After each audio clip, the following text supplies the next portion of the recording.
আমি প্রথমে পাঠ্যপুস্তকের উদ্দেশ্য প্রসঙ্গে বলতে চাই, ইন্দিরা গান্ধী রাষ্ট্রীয় মুক্ত বিশ্ববিদ্যালয় এই পাঠ্যপুস্তকের মধ্যে দিয়ে দুই বিশ্বযুদ্ধের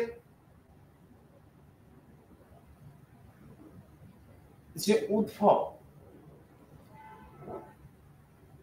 সেই উদ্ভবের কারণ বা ব্যাকগ্রাউন্ড এর দিকে যদি আমরা তাকাই, তার পটভূমির দিকে যদি তাকাই, তাহলে তার মধ্যে যে অভিন্নতা, কার্যত অভিন্নতা, সেই দিক সম্পর্কে পাঠক সমাজকে সচেতন করবে। পাশাপাশি এই যুদ্ধ যে একটা মতাদর্শগত লড়াই বা তার বাইরে অন্য কিছু ছিল কিনা, তাও পাঠ্যপুস্তকের মধ্য দিয়ে আমরা উপলব্ধি করতে পারি। এর পাশাপাশি ঠান্ডা যুদ্ধের সূচনা, কিভাবে ইউরোপ তথা সমগ্র বিশ্বকে আক্রান্ত করেছিল, সেই জায়গাটা সম্পর্কেও আমরা একটা স্বচ্ছ ধারণা পাঠ্যপুস্তকের অন্তিম পর্বে যে উপলব্ধি করতে পারব। আসলে দ্বিতীয় বিশ্বযুদ্ধ পরবর্তী পর্বের রাজনৈতিক টানাপোড়েন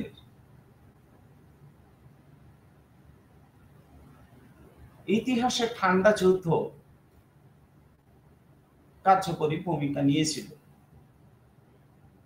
সেই কার্যকরী ভূমিকার সূচনা পর্বটাই ছিল ঠান্ডা যুদ্ধ। তাই ঠান্ডা যুদ্ধের সূচনার আলোচনা দিয়ে এই বিষয়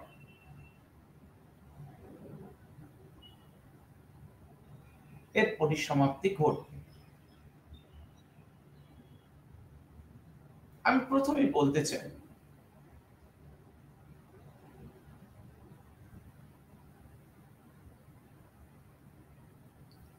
সমগ্র পৃথিবীর ইতিহাসে যে সমস্ত ঘটনা বিশেষ নজর কাড়ে বা দাগ কাটে,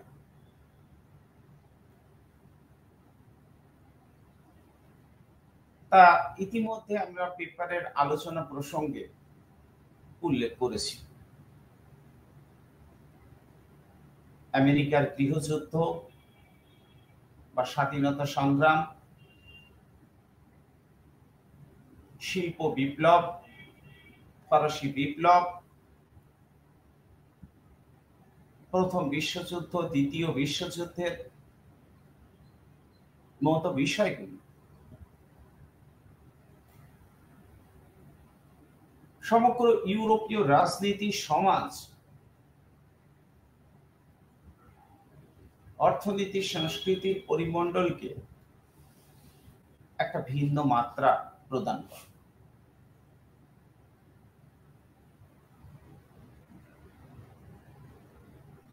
এবং যে কারণ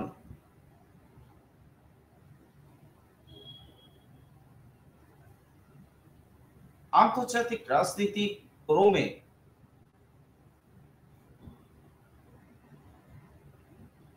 মেরু বিভাজনের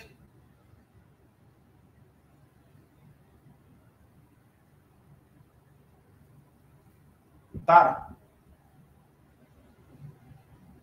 সীমাবদ্ধ হয়ে পড়ে।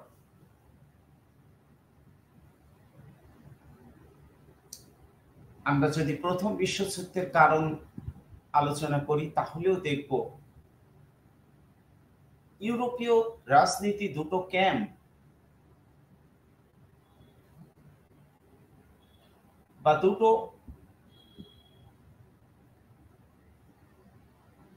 শক্তির শিবির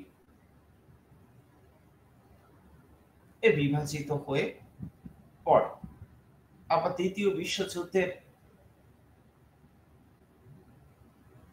কারণ আলোচনা করলেও আমরা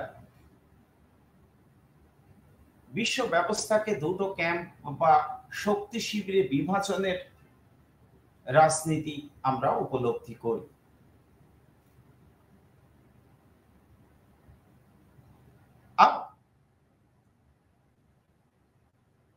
দ্বিতীয় বিশ্বযুদ্ধের সমাপ্তির পর যদি আমরা ঠান্ডা লড়াই রাজনীতির দিকে আমাদের দৃষ্টি রাখি, তাহলে দেখতে পাব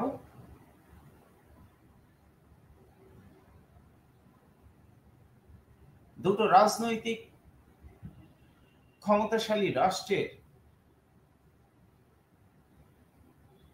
কুক্ষিগত হয়ে পড়ে সমগ্র ইউরোপ তথা বিশ্ব রাজনৈতিক ব্যবস্থা।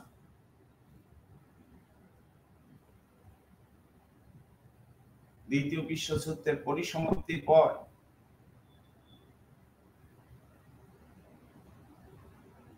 ইয়াল্টা সম্মেলন পরবর্তী পর্বে আমরা এই প্রবণতা দিকে পৃথিবীকে এগিয়ে যেতে দেখি। আরো পরবর্তীতে দুই মেরু বিভাজনের রাজনীতি থেকে বিশ্ব এক মেরু প্রবণতার দিকে ঝুঁকতে থাকে। বিশেষ করে সোভিয়েত রাশিয়ার পতনের পর সমগ্র বিশ্ব মার্কিন এক মেরুবাদের দ্বারা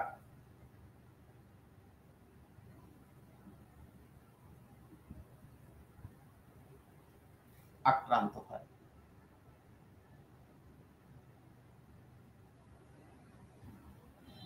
আসলে বিশ্ব ব্যবস্থার এই মেরু বিভাজন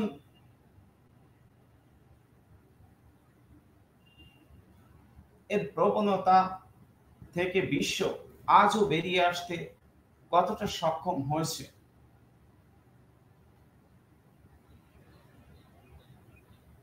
তা নিয়ে যথেষ্ট সন্দেহের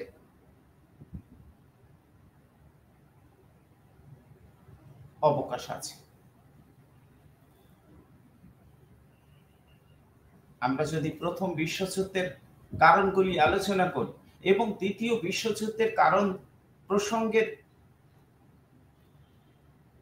দিকে এগিয়ে যান, তাহলে দেখতে পাব আধুনিক বিশ্বের সবচেয়ে গুরুত্বপূর্ণ ঘটনা ছিল প্রথম বিশ্বযুদ্ধ।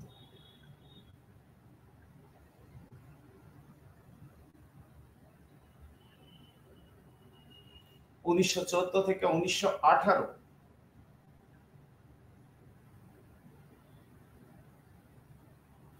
এই সময়ের সংগঠিত এই যুদ্ধে বিশ্বের প্রতিটি রাষ্ট্র কোনো না কোনো ভাবে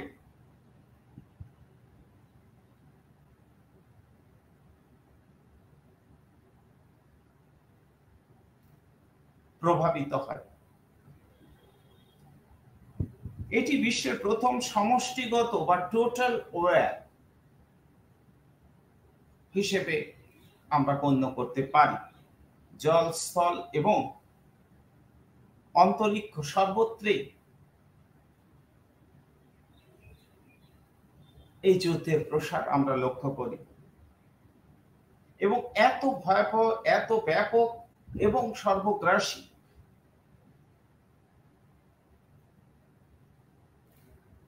যুদ্ধ প্রসঙ্গে বিশিষ্ট ইতিহাসবিদরা এবং প্রথম বিশ্বযুদ্ধের ঐতিহাসিক রচয়িতার মধ্যে একজন জন ফে FAY বলছেন কোন দেশই যুদ্ধ চায়নি, অথচ যুদ্ধ সংগঠিত হয়েছিল।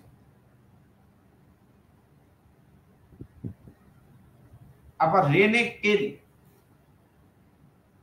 অপর একজন ইতিহাসবিদ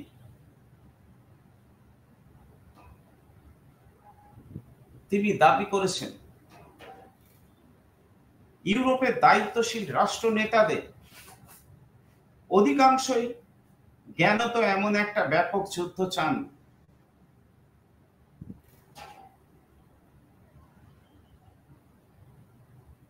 আসলে এই যুদ্ধের অসংখ্য কারণ ছিল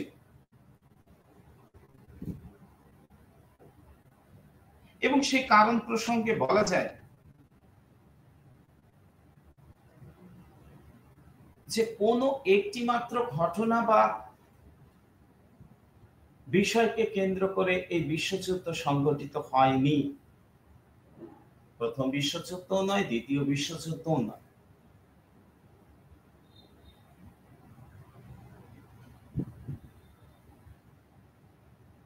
এবং জার্মান ইতিহাসবিদরা দাবি করেছেন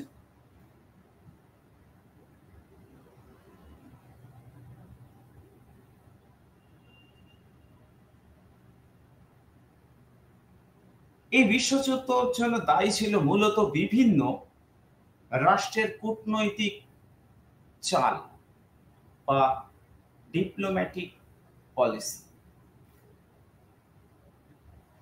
সেখানে যুদ্ধ অপরাধী হিসেবে পরাজিত জার্মানিকে একতরফাভাবে দায়ী করাটাও সঙ্গত নয়।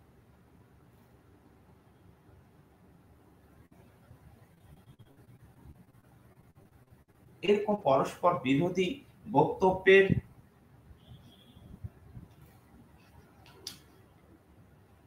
আমরা বিশ্বযুদ্ধের কারণ প্রসঙ্গে পাই। তবে 1870 থেকে 1914 এই সময় পর্বে যদি আমরা ইউরোপীয় রাজনীতি দিকে তাকাই তাহলে দেখতে পাবো ইউরোপে এই সময় কোনো বড় বা বৃহত্তর যুদ্ধ সংগঠিত হয়নি। বিশেষ করে জার্মানি ঐক্যবদ্ধ হওয়ার পর বিসমার্কের নেতৃত্বে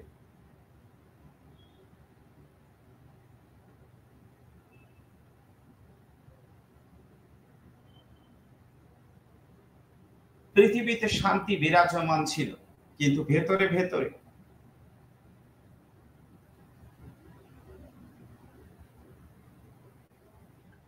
একটা প্রস্তুতি চলছে যেটাকে সশস্ত্র শান্তির যুগ বা পিরিয়ড অফ আর্মড পিস। ইউরোপের প্রতিটি রাষ্ট্রই কম বেশি অস্ত্রের সম্ভার গড়ে তোলার উদ্যোগী হয়েছিল।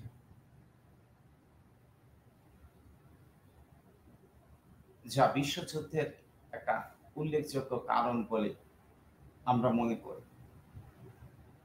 যুক্ত হয়েছিল জার্মানির জাত্যাভিমান, অতৃপ্ত জাতীয়তাবাদ, পুঁজিবাদের বিকাশ ও উপনিবেশ বিস্তারের প্রেরণা এবং বিসমার্কের কূটনৈতিক সাফল্য, যাকে ভর করে কাইজার দ্বিতীয় উইলিয়াম ওয়েল্ড পলিটিক বা বিশ্বজনীন বিস্তারের নীতি গ্রহণ করতে সমগ্র ইউরোপ সহ পৃথিবী কেঁপে উঠেছিল এবং মেরু বিভাজিত হয়ে পড়েছিল দুটো সশস্ত্র শিবির।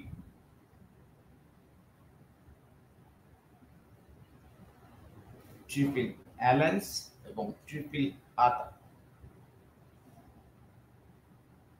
ত্রিশক্তি চুক্তি এবং ত্রিশক্তি আতা।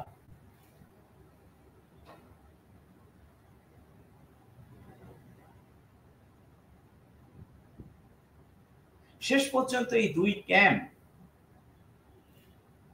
বা মেরুতে বিভাজিত হওয়া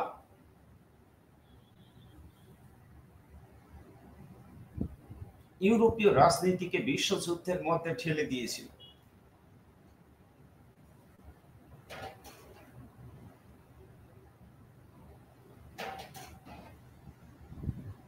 আমরা যদি প্রথম বিশ্বযুদ্ধের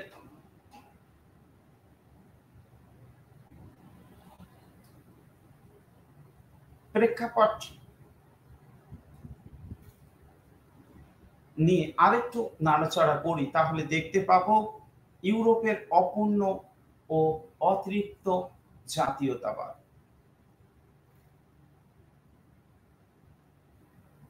যা 1878-এর বার্লিন কংগ্রেসের মধ্যেও লক্ষ্য করা গেছে।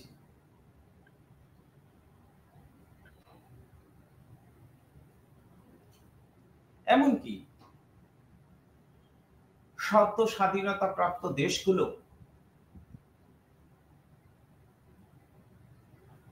নানা কারণে মনক্ষুণ্ণ হয়েছিল বা অতৃপ্ত ছিল, যার সাথে যুক্ত হয়েছিল উগ্র জাতীয়তাবাদ। এই উগ্র জাতীয়তাবাদের মধ্যে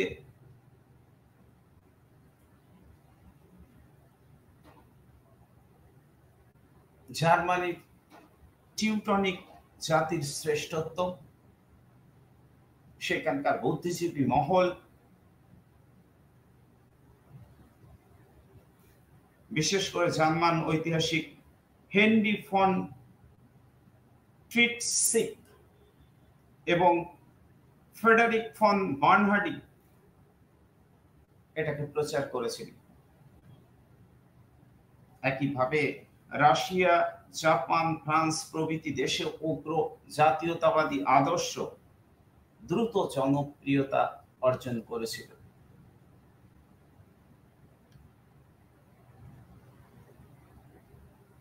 যার সাথে যুক্ত হয়েছিল 19বিংশ শতকের শেষ দিকে ইউরোপীয় শক্তিগুলি শিল্প ও বাণিজ্যে আত্মনির্ভরশীল হয়ে ওঠা এবং বাজার দখলকে কেন্দ্র করে ইউরোপীয় রাষ্ট্র শক্তিগুলির মধ্যে প্রতিদ্বন্দ্বী।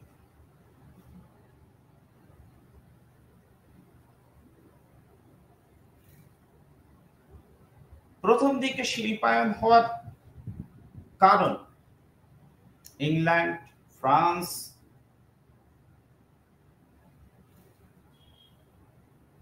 এই সমস্ত রাষ্ট্র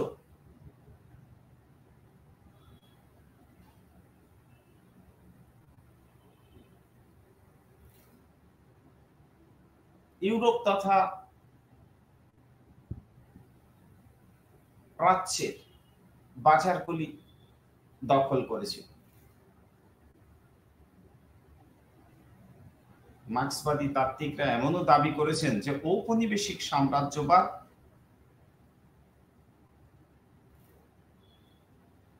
ও অর্থনৈতিক সাম্রাজ্যবাদ প্রথম বিশ্বযুদ্ধের জন্য অনেকখানি দায়ী ছিল।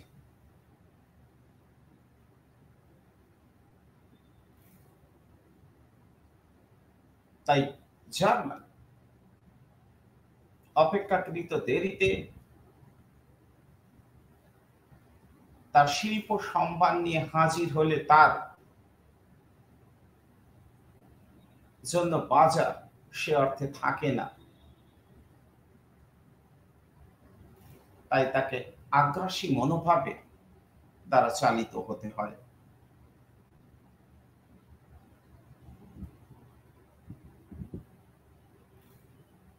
তাই 1870 থেকে 1914 পর্বে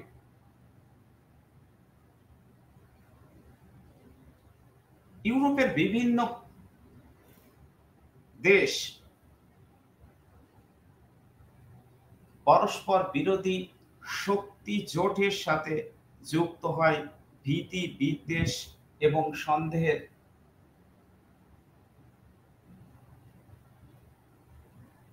পরিবেশের মধ্যে।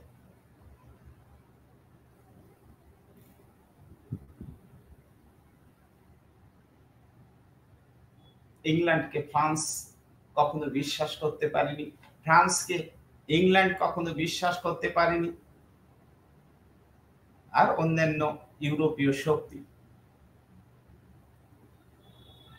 একটু পরে যদি আমরা ঘটনার প্রবাহের দিকে লক্ষ্য রাখি, তাহলে দেখব দ্বিতীয় বিশ্বযুদ্ধে মিত্রপক্ষে রাশিয়া যোগদান করা সত্ত্বেও যুদ্ধ সমাপ্তির পরে রাশিয়ার সাম্যবাদকে মার্কিন যুক্তরাষ্ট্রের মতো গণতান্ত্রিক রাষ্ট্রশক্তি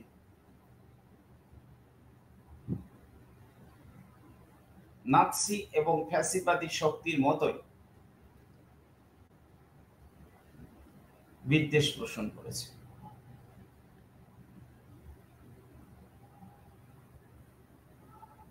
তাই ইউরোপ পরস্পর বিবাদমান দুটো শিবিরে বিভক্ত হয়ে পড়ে। প্রথম বিশ্বযুদ্ধের আগে 1907-এর মধ্যে এই শিবির গঠন প্রক্রিয়া সমাপ্ত হয়ে যায়।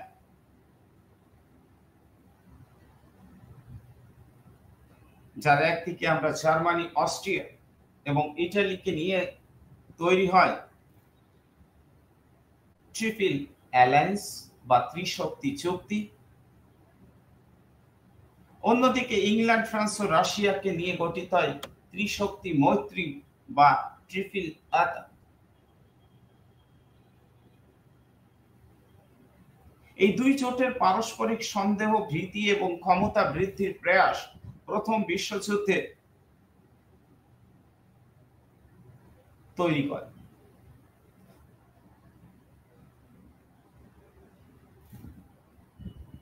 ইতিহাসবিদ জন ফে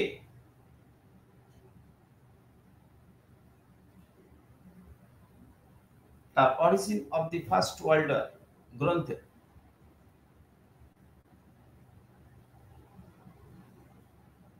এই বিষয়ের উপর আলোকপাত করেছেন। আসলে কোথায় যেন এই শিবির গঠন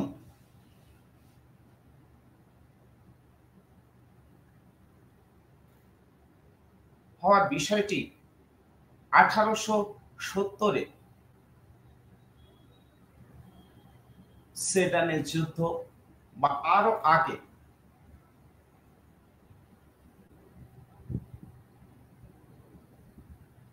যদি আমরা ইতিহাসের দিকে তাকাই, তাহলে দেখব নেপোলিয়ান পর্ব থেকে ইংল্যান্ড এবং ফ্রান্সের মধ্যেকার মতাদর্শগত সংঘাত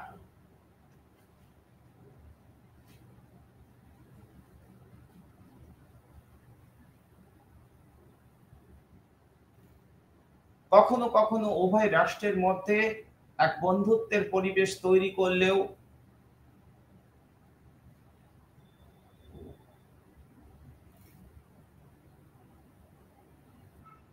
তা ছিল একটা সাময়িক পদক্ষেপ স্বরূপ। চির প্রতিদ্বন্দ্বী ইংল্যান্ড ফ্রান্সের মতাদর্শগত লড়াই, যা নেপোলিয়ান পর্ব সময়কাল থেকে শুরু হয়েছিল,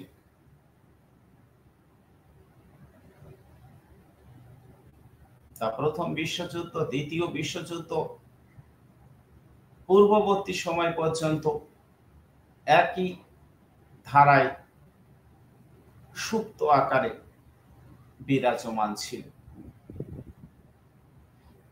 তাই বিসমার্ক সেডানের যুদ্ধে ফ্রান্সকে পরাস্ত করে যখন জার্মানি ঐক্য প্রক্রিয়া সম্পূর্ণ করে, তখন তার মনে হয়েছিল ভবিষ্যতে ফ্রান্সের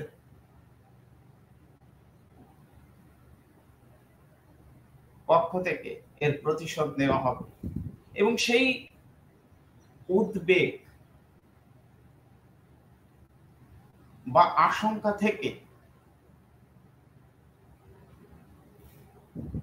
বিসমার্ক ঘোষণা করেছিলেন ইউরোপীয় রাজনীতির উদ্দেশ্যে জার্মানি পরিতৃপ্ত দেশ, তার আর কোনো বিস্তারের প্রয়োজন নেই। কিন্তু 1890-এর পর বিসমার্কের ক্ষমতা সংকুচিত হয়ে কাইজার দ্বিতীয় উইলিয়াম আসলে জার্মানির ক্ষমতা অধিগ্রহণ করলেন তিনি সেই অবস্থা থেকে বেরিয়ে আসার উদ্যোগ গ্রহণ করেন। ইতিমধ্যে বিসমার্ক ট্রিপল অ্যালায়েন্স বা ত্রিশক্তি চুক্তি স্বাক্ষর করে ফেলেছিলেন।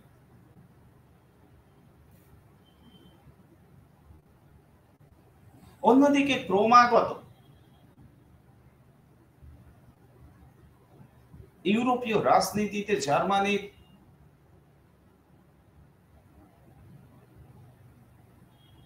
বিভিন্ন পদক্ষেপ ফ্রান্স এবং ইংল্যান্ডকে কিছু সময়ের জন্য আবার সংঘবদ্ধ করে এবং সেই সংঘবদ্ধতার জায়গা থেকে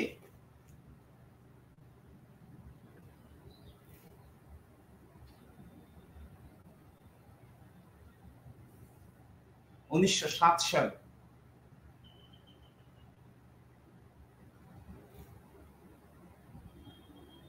ইংল্যান্ড, ফ্রান্স ও রাশিয়া পরস্পরের সাথে সম্পর্কিত হয় এবং তিন শক্তির সমন্বয়ে গড়ে ওঠে ট্রিপল আকাত বা ত্রিশক্তি মৈত্রী চুক্তি। পরে অবশ্য এই চুক্তির মধ্যে বা এই শক্তি জোটের পক্ষ নিয়ে মার্কিন যুক্তরাষ্ট্র প্রথম বিশ্বযুদ্ধে অংশগ্রহণ করে। অনুরূপ প্রবণতা আমরা দ্বিতীয় বিশ্বযুদ্ধের ক্ষেত্রেও লক্ষ্য করি।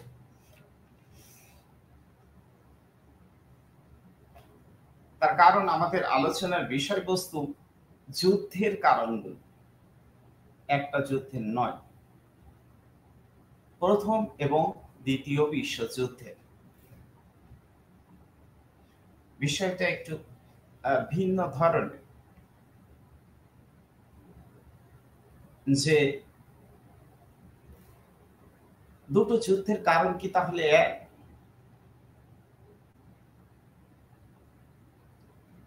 সম্পূর্ণ হয়তো এক, তা কিন্তু বলা যায় না।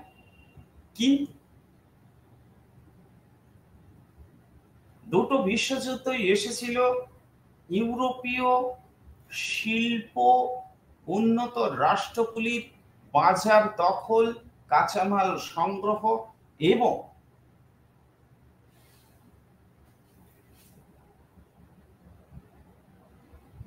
মুনাফা অর্জনের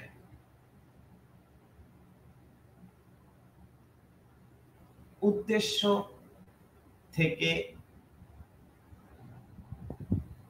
সংগঠিত ব্যাপক ধ্বংসকারী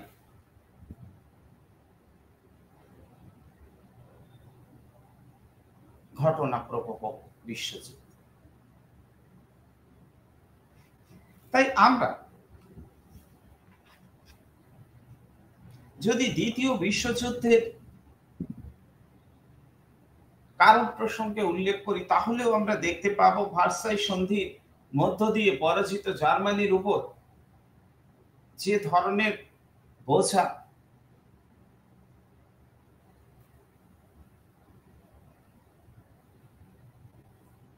মৈত্রী শক্তি চাপিয়ে দেয়,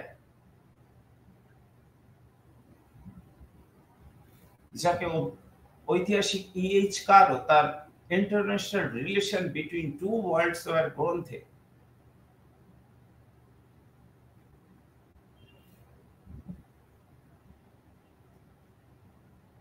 একটা ডিকটেটেড পিস বা চাপিয়ে দেওয়া বা জবরদস্তিমূলক একটা চুক্তি বলে অভিহিত করেছেন।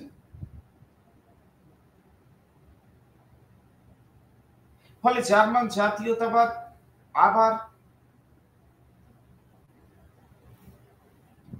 ধাক্কা খায়।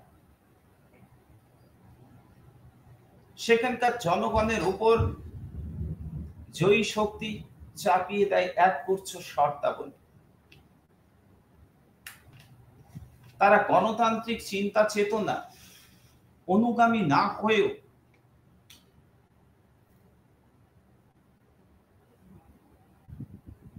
গণতান্ত্রিক চিন্তা চেতনার দ্বারা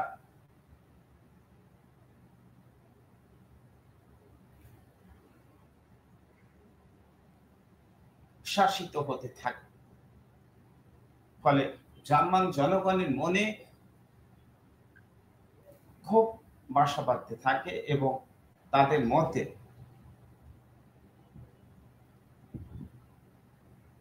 এর বিরুদ্ধে বেরিয়ে আসার একটা প্রবণতা তৈরি হয় এবং ঔপনিবেশিক সংঘাত, স্বার্থ সংক্রান্ত সংঘাত দ্বিতীয় বিশ্বযুদ্ধের আরেকটি উল্লেখযোগ্য কারণ।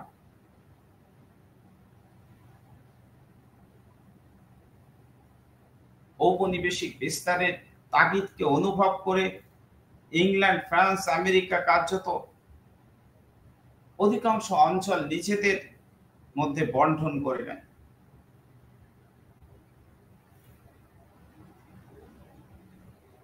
ফলে ইটালি এবং জাপান এর মতো মিত্র রাষ্ট্র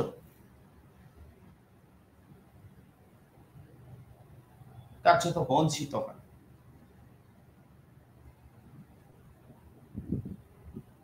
অন্যদিকে জার্মানি তার সমস্ত উপনিবেশ মিত্রপক্ষের হাতে সমর্পণ করতে বাধ্য হয়।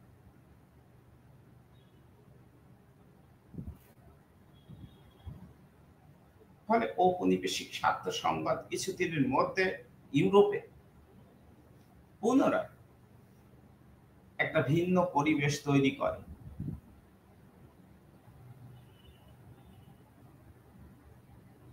এই সময় পর্বে আমরা ফ্রান্সের নিরাপত্তার অনুসন্ধান 1920 দশকে এবং 1930-এর দশকে অ্যাপিসমেন্ট বা তোষণ নীতি, ব্রিটেন এবং ফ্রান্সের যৌথ উদ্যোগে জার্মানির প্রতি বা হিটলারের প্রতি, তা আমি ইতিমধ্যেই আমার পূর্ববর্তী আলোচনায় পাঠক সমাজের সামনে তুলে ধরেছি।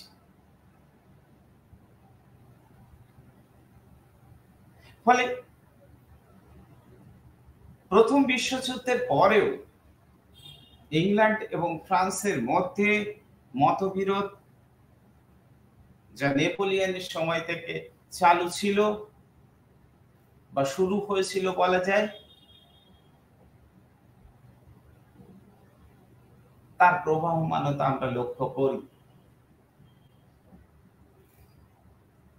আমি এই প্রসঙ্গে পাঠক সমাজকে একটু জোরের সঙ্গে দাবি করে বলছি, আপনারা ভেবে দেখবেন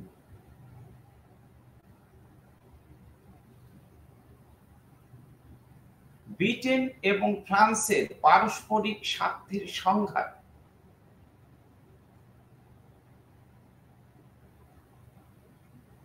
একটা দীর্ঘ সময়কাল ইউরোপের রাজনীতিকে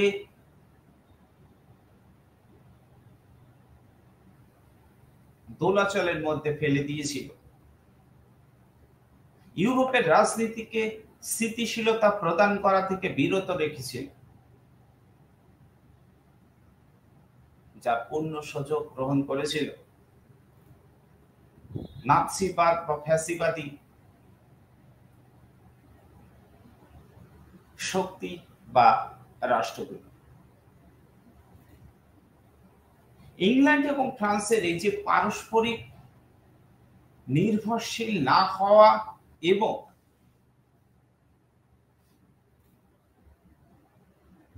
দীর্ঘকালীন শত্রুতা, যা ক্ষণিকের সময়ের জন্য উপর দেখলে আমরা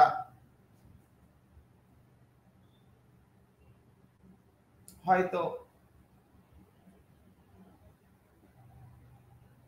সমস্যার সমাধান হয়েছে বলে ভাবতে পারি, কিন্তু ভেতরে ভেতরে ইংল্যান্ড এবং ফ্রান্সের সেই চিরশত্রুতা, যা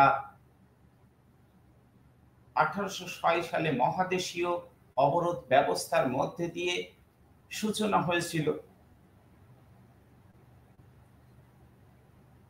দ্বিতীয় বিশ্বযুদ্ধ পর্যন্ত চলতে থাকে। ফলে ইঙ্গ এবং ফরাসি রাষ্ট্র বা শক্তি তোষণ নীতি অনুসরণ করে, পাশাপাশি নিরস্ত্রীকরণ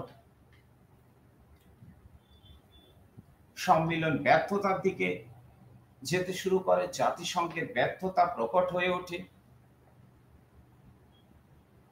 ফলে বিশ্ব শান্তি নিরাপত্তা ক্ষুণ্ণ হয় এবং সংকীর্ণ জাতীয়তা বোধ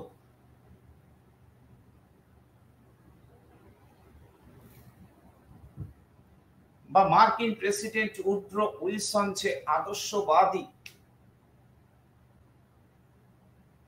নীতির কথা ঘোষণা করেছিল, তার মধ্যে দিয়ে অতিরিক্ত জাতীয়তাবাদী আশা আকাঙ্ক্ষা পূর্ণ করা যে রাস্তা ইউরোপ এর অনেক রাষ্ট্র খুঁজতে চেয়েছিল, সেখানে তা না পেয়ে কার্যত তাদের মধ্যে আবার শিবির গঠন করার উদ্যোগ তৈরি হয়।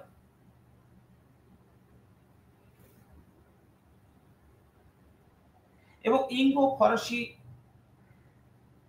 রাষ্ট্রে কূটনৈতিক দৈন্যতা, আমি বলবো, যে কারণে হিটলারের উত্থানকে অনেকটা সহজ হয়ে ওঠে। 1938 মিউনিক চুক্তি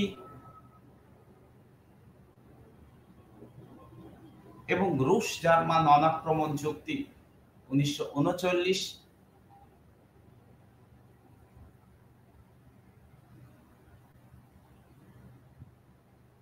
বা যদি আমরা প্রথম বিশ্বযুদ্ধের দিকে তাকাই, তাহলে অস্ট্রিয়ার যুবরাজ সার্বিয়ার রাজধানী সেরাজেভোতে, অস্ট্রিয়ার এই যুবরাজ ছিলেন ফ্রেডরিক এবং তার স্ত্রী সোফিয়া। সার্বিয়ার রাজধানী বসনিয়াতে গেলে সেখানে ব্ল্যাক হ্যান্ড দলের সদস্য তারা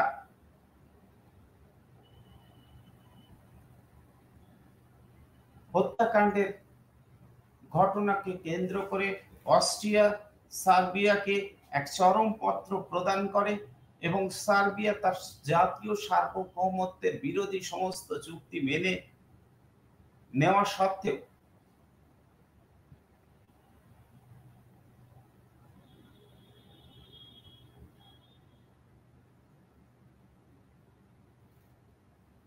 বা আরো একটু যদি আমরা সহানুভূতির দৃষ্টিভঙ্গি থেকে দেখি, যে তা হচ্ছে সার্বিয়া অস্ট্রিয়ার সমস্ত দাবি কার্যত মেনে নিয়েছিল, শুধু তার জাতীয় সার্বভৌমত্ব বিপন্ন হবে এমন দাবিগুলো বাদ দিলে।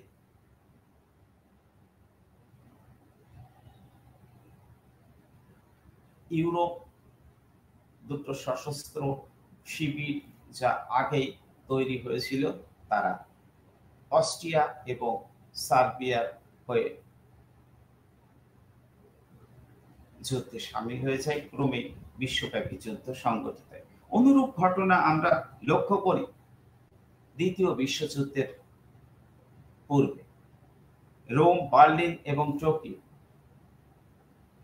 ইটালি, জার্মানি এবং জাপানের মধ্যে অক্ষশক্তি গঠিত হয়ে যায়, তাদের অনেক না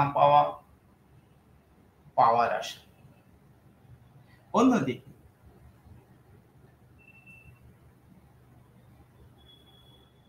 ইংল্যান্ড, ফ্রান্স, রাশিয়া এবং আমেরিকা তা প্রতিহত করতে ঝাঁপিয়ে পড়ে। পুনরায় দ্বিতীয় বিশ্বযুদ্ধের কবলে আচ্ছন্ন হয়ে পড়ে। কাজে দুই বিশ্বযুদ্ধের কারণগুলির মধ্যে অনেক সিমিলারিটি বা সাদৃশ্যগত দিক আমরা উপলব্ধি করি। এবং এই যুদ্ধ কি মতাদর্শগত লড়াই?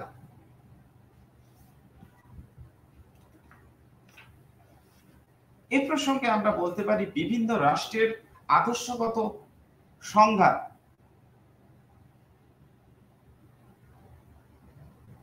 বিশ্বযুদ্ধের পথকে হয়তো বহু অংশে প্রশস্ত করে। প্রথম বিশ্বযুদ্ধ পরবর্তীকালে ইউরোপের বৃহৎ শক্তিগুলো প্রধানত দুটো শিবিরে ভাগ হয়ে গেছিল, আবার প্রথম বিশ্বযুদ্ধের আগেও সেই একই প্রবণতা ছিল। একদিকে ইংল্যান্ড, ফ্রান্স, মার্কিন যুক্তরাষ্ট্র গণতন্ত্রবাদী রাষ্ট্র, অপরদিকে ইটালি, জাপান, জার্মানি, স্পেন স্বৈরতন্ত্রী বা একনায়কতান্ত্রিক রাষ্ট্র ছিল। আবার রাশিয়া ছিল সাম্যবাদে বিশ্বাসী, কেননা সেখানে 1917 সালে বলশেভিক বিপ্লব বা সাম্যবাদের আদর্শ স্থান পেয়েছিল।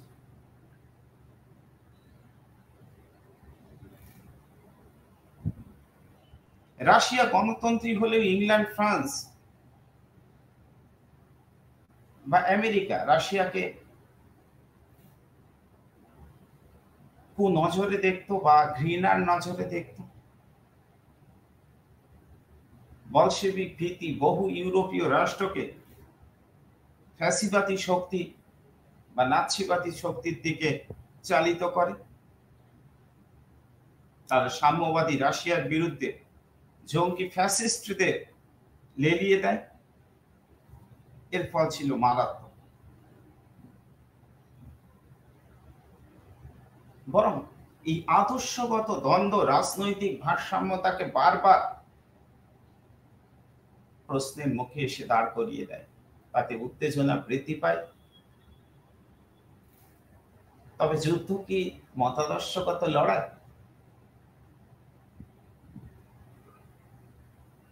অন্তত প্রথম এবং দ্বিতীয় বিশ্বযুদ্ধের যে পরিবেশ বা প্রেক্ষাপট আমরা ইতিমধ্যে আলোচনা করেছি, তার দৃষ্টিভঙ্গি থেকে দেখলে এই যুদ্ধকে শুধুমাত্র মতাদর্শগত সংঘাত হিসেবে দেখা ঠিক হবে না। আসলে এই যুদ্ধের অন্তরালে কাজ করেছিল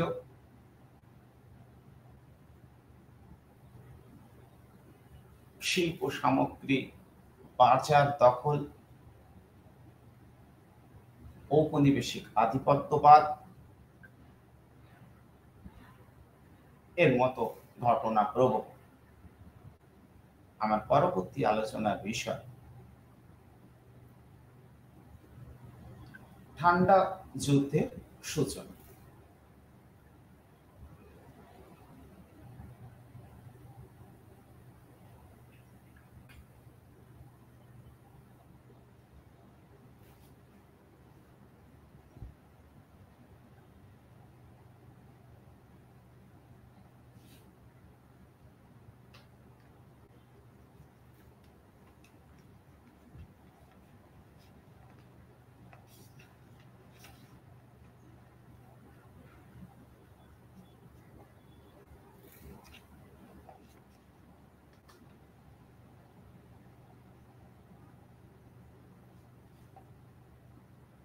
ঐতিহাসিক এসজিপি টেইলরের একটি বক্তব্য তার origin of the Second World War গ্রন্থে।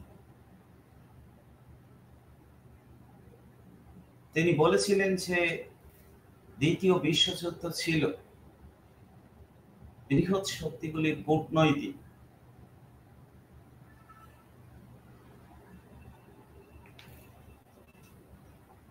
ব্যর্থতার একটা চূড়ান্ত নিদর্শন বা কূটনৈতিক ভ্রান্তির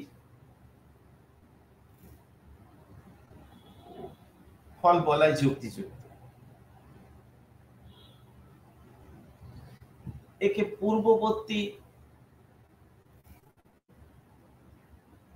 সময়ে বা পূর্ব নির্ধারিত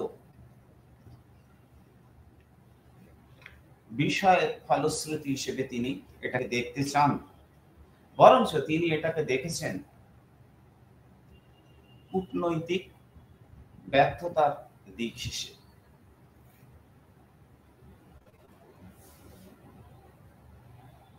আসলে বিশ্বযুদ্ধ,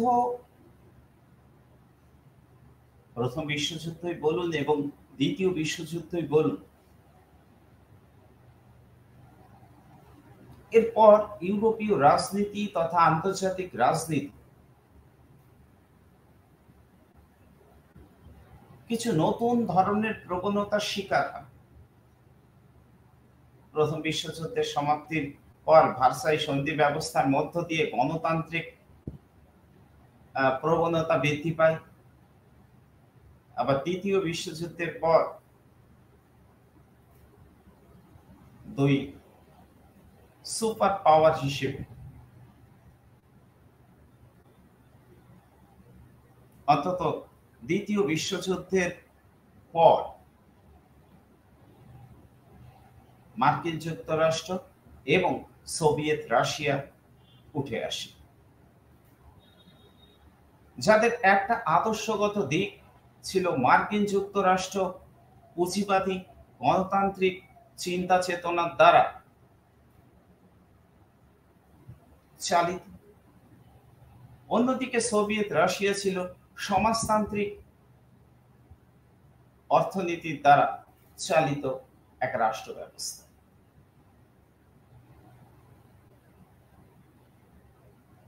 বিশেষ করে ইয়াল্টা সম্মেলন এরপর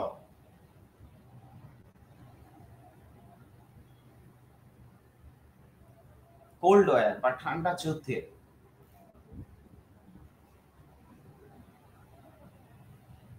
প্রবণতা তৈরি হয়।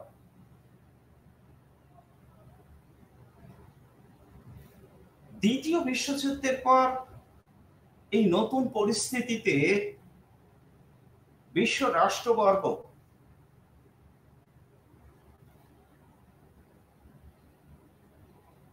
যে নতুন ধরনের ক্ষমতার রাজনীতিতে আবদ্ধ হয়ে পড়ে তা বোঝানোর জন্য এই কোল্ড ওয়ার শব্দটি ব্যবহৃত হয়েছে, যার আক্ষরিক অর্থ ঠান্ডা যুদ্ধ বা শীতল যুদ্ধ।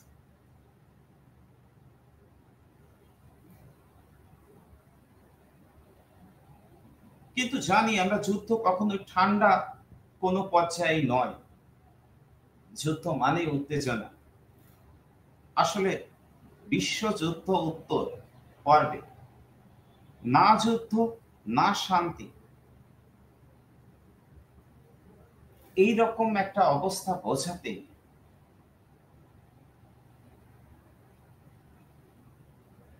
এই শব্দটি ব্যবহার করা হয়েছে।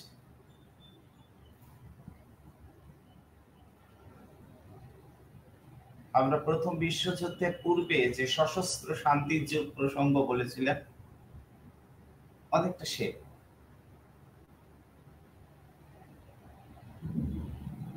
দ্বিতীয় বিশ্বযুদ্ধ চলাকালে সোভিয়েত ইউনিয়ন ও তার অনুগামী রাষ্ট্রজোট এবং মার্কিন যুক্তরাষ্ট্র ও তার অনুগামী পশ্চিমী শক্তি জোটের মধ্যে একটা ঐক্য তৈরি হয়েছিল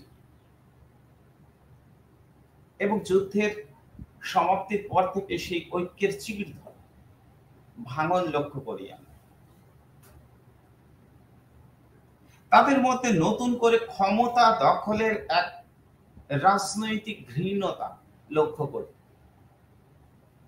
যাকে কোল্ড ওয়ার বা ঠান্ডা যুদ্ধ বা স্নায়ু যুদ্ধ বা শীতল যুদ্ধ নামক শব্দের দ্বারা আখ্যায়িত করতে পারে।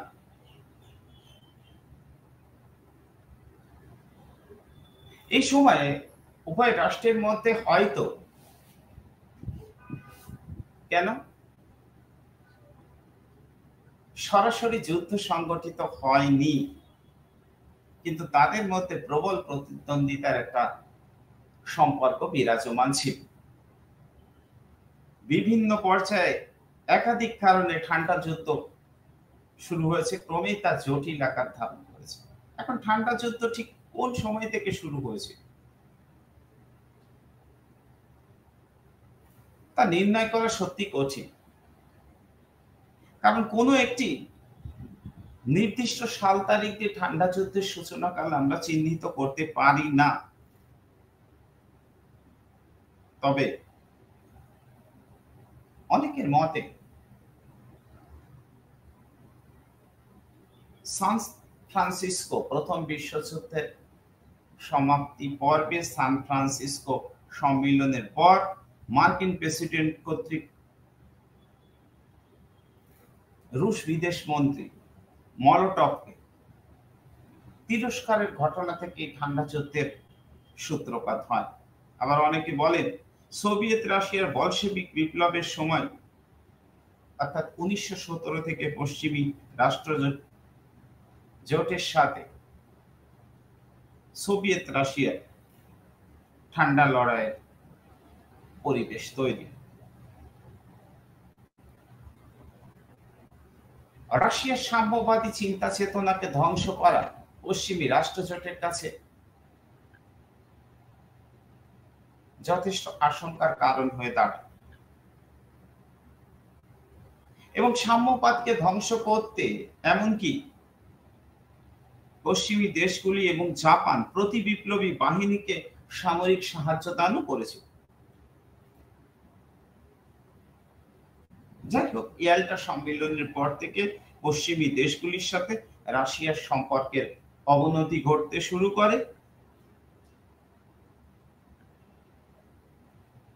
এবং এই পর্যায়ে পশ্চিমী শক্তিবর্গের নেতৃত্বে চলে আসে মার্কিন যুক্তরাষ্ট্র এবং এই সময়ের মধ্যে মার্কিন যুক্তরাষ্ট্র প্রথম পারমাণবিক শক্তিধর রাষ্ট্র হিসেবে উঠে আসে। তার শিল্প উন্নয়নের মাত্রা প্রচন্ড পরিমাণে বৃদ্ধি পায়, ফলে তার মধ্যে একটা আত্মবিশ্বাসের ক্ষেত্র রচিত হয় এবং রুশ প্রাধান্যকে খর্ব করতে তিনি আরো পরিষ্কার করে বলতে পারি আমরা মার্কিন যুক্তরাষ্ট্রের কথা, ট্রুম্যান নীতি ও মার্শাল প্ল্যান এর মতো অর্থ সাহায্যের নামে সাম্যবাদের প্রসার রোধ করার চেষ্টা শুরু করে এবং রাশিয়া একে মার্কিনী অর্থনৈতিক সাম্রাজ্যবাদ নামে অভিহিত করেছেন। এইভাবে পূর্ব ইউরোপে রাষ্ট্রগুলির মধ্যে সোভিয়েত প্রভাব আমরা লক্ষ্য করি, যার ফলস্বরূপ আমরা ওয়ারশ চুক্তি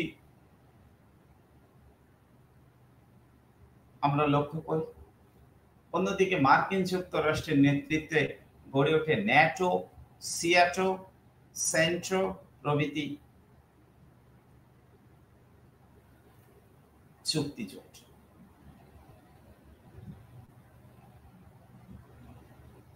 এখন ঠান্ডা যুদ্ধের কেন উৎপত্তি হয়েছিল, এই কারণ ব্যাখ্যা প্রসঙ্গে আমরা এম.এস. রাজন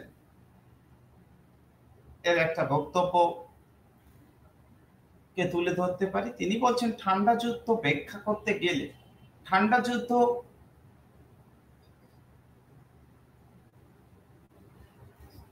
ছিল একটা ক্ষমতার দ্বন্দ্ব, আদর্শের সংঘাত, জীবন ধারণ ও চিন্তার বিরোধ ও জাতীয় স্বার্থের দ্বারা উদ্ভূত। এই সকল উপাদানের বিভিন্ন সময়ে তারতম্য ঘটেছে এবং একটি অপরটিকে শক্তিশালী করেছে।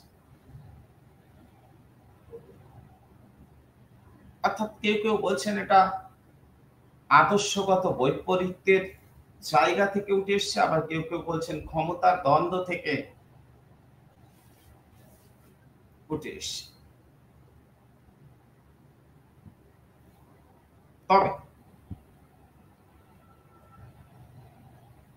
জি.এল. প্রোভিস তার অ্যাটমিক ডিপ্লোম্যাসি গ্রন্থে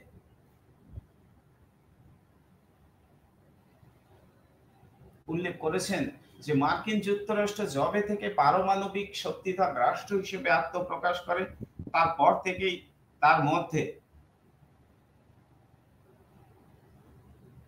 সহাবস্থানমূলক নীতির পরিবর্তে সংঘাতপূর্ণ জঙ্গি নীতি গৃহীত হয়। অথচ আমরা জানি 1907 সাল প্রথম বিশ্বযুদ্ধের প্রাক মুহূর্তে যখন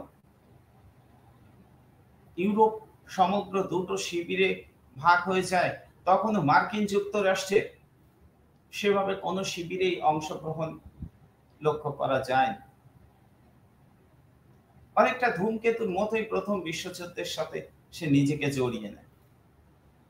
আবার 1929-এর অর্থনৈতিক মহামন্দার পর মার্কিন যুক্তরাষ্ট্র যে সদম্ভে ঘোষণা করেছিল আমেরিকা কেবলমাত্র আমেরিকানদের জন্য,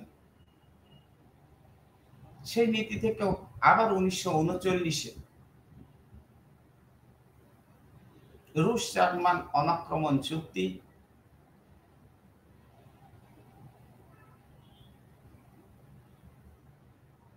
পোলিশ করিডোর সৃষ্টির প্রবণতা, মিউনিখ চুক্তির মতো বিষয়গুলি পুনরায় ইউরোপীয় রাজনীতির মধ্যে মার্কিন যুক্তরাষ্ট্রকে যুক্ত করে দেয়, বা মার্কিন যুক্তরাষ্ট্র সচেষ্টভাবে এসে তার সাথে যুক্ত হয়ে পড়ে। তাই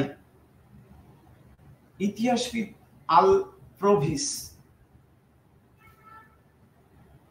তার অ্যাটমিক ডিপ্লোমেসি গ্রন্থে দেখিয়েছেন যে আণবিক বোমা আবিষ্কার করার পর থেকে মার্কিন যুক্তরাষ্ট্রে অতিমাত্রায় আত্মবিশ্বাস হয়ে ওঠে এবং পরবর্তী পর্বে তার নীতিতে পরিবর্তন ঘটে। পূর্বের সহাবস্থানমূলক নীতি থেকে বেরিয়ে এসে মার্কিন যুক্তরাষ্ট্র আগ্রাসী নীতির দ্বারা চালিত হয় এবং এইভাবে ট্রুম্যান নীতি এবং মার্শাল প্ল্যান, মার্শাল পরিকল্পনা আদতে ইউরোপীয় রাজনীতির উপর মার্কিন যুক্তের আধিপত্য বিস্তারের নতুন কৌশল। আমরা বলতে চাই ফরাসি বিপ্লব পর্ব থেকে এই যে দীর্ঘ সময়ের ইতিহাস, দ্বিতীয় বিশ্বযুদ্ধ পর্যন্ত